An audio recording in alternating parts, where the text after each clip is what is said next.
Good morning, Chris. It's a staple of the holidays, making gingerbread houses, but in fact it can be quite hard to do and get right. I know whenever I try to make them, they often fall apart, but I guess that's the whole fun of it. So we're learning how to do it properly at home from the Cook Girls this morning. So let's get started on how to get it right. Okay. Well, yes, so we love making gingerbread houses. So what we have, so we've already started to assemble it. So you want to use royal icing. We have kind of a thick tip. That just means we cut it kind of wide.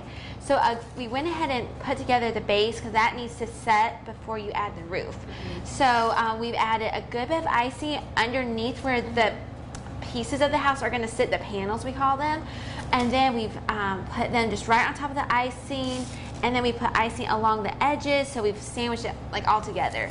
So now for the roof, we've already decorated a little bit of one side, but what you do is you go ahead and you put icing on the inside edge. Give it a good foundation. Yeah. And you also have a secret too that you were telling me as well. Yes. So the key in assembling it is to decorate before. Yes. Okay. It's hard to ice it at an angle or like ice like things that's just not natural for your hands. So it's easy to have it flat in front of you, ice it. Now of course you don't want to get like right on the edge, but then that way it's already nice and pretty when you go to assemble.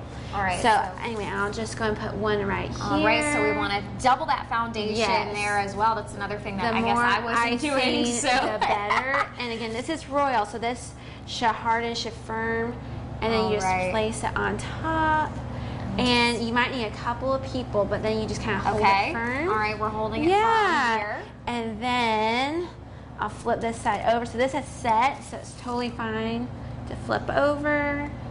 All right, so that's a key there too that I guess a lot of people miss as well. Is having that extra person to help you out there. And again, decorating before is key. Yes, I'm just gonna come right around. And they have these kits as well for you to be able to make it at home. But again, very simple things. You could buy this royal icing that hardens at the store, and that's also a key there too, is having that icing. You wouldn't want to have buttercream in this case. I've been learning a lot about the technicalities this morning. Well, anyway, we're gonna keep on building this house this morning, and we'll have a lot more from the Cook Girls coming out. But for now, live in Panama City, Tesserola News 13, Panhandle Strong.